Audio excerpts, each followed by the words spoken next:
इस वक्त हमें ज्वाइन कर लिया, उनसे मजीद बात कर लेते हैं। अदील, एक कन्फ्यूजन बरकरार है क्योंकि अभी तफसीली फैसला नहीं आया, मुख्तसर फैसला सुनाया गया।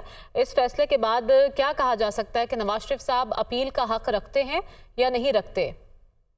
देखें, चूंकि रेट्रोस्पेक्टिव इफेक्ट इसका खत्म हो गया और 8/7 से आया, और ये जो फैसले में जो 10/5 से और 8/7 से, यानी एक फैसला तो ये आया जो कि इस केस का मेजर पोर्शन कवर कर रहा है, जिसमें उसका जो सुप्रीम कोर्ट के स्ट्रक्चर से मुतालिक बात की गई है, उसमें कॉन्स्टिट्यूशन ऑफ बेंचेस से मुतालिक बात की है। लेकिन अपील का हक तो दे दिया गया, लेकिन जो रेट्रोस्पेक्टिव इफेक्ट के मामले पे फैसला 8/7 से आया है, जिसमें 8 जज साहिबान ने इसको मुस्तरद कर दिया है।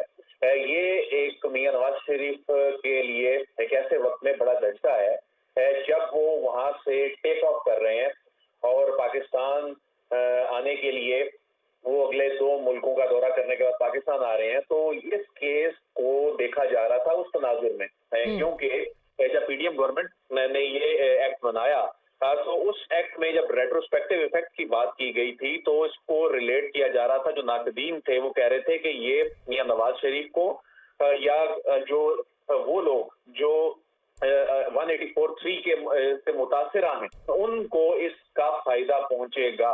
लेकिन चूंकि 8 जज साहिबान ने इस हवाले से अपनी राय दे दी, तो ये एक उनके लिए कानूनी तौर पे, सियासी तौर पे बड़ा धक्का है। लेकिन इससे होगा क्या कि मियां नवाज शरीफ के खिलाफ जो केसेस हैं, उसमें एक तो कैपिटल एफजेडी वाला मामला 184(3) के तहत जिसमें उनकी डिस्क्वालिफिकेशन हुई। अब उस हवाले से एक कानून बन चुका जिसमें पार्लियामान ये करार दे चुकी है कि 62(1) की जो डिस्क्वालिफिकेशन है वो 5 साल के लिए होगी। उसको स्पेसिफाई कर दिया, अगरचे सुप्रीम कोर्ट का एक फैसला मौजूद है जो कि 5 रुकनी बेंच ने दिया था और उसमें इसको फॉर लाइफ करार दिया गया था।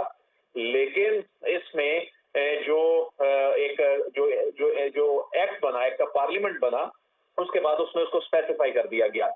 दूसरी मुश्किल मियां नवाज शरीफ साहब की क्या है जिसमें वो डिस्क्वालिफाइड है, वो अल अजीजिया केस है या एवन फील्ड डिपार्टमेंट का केस है, जिसमें उनकी जो सजा है वो मुअत्तल हो गई थी, लेकिन वो केस खत्म नहीं हुआ था। तो वो केसेस उनको मेरिट पर आकर लड़ने पड़ेंगे।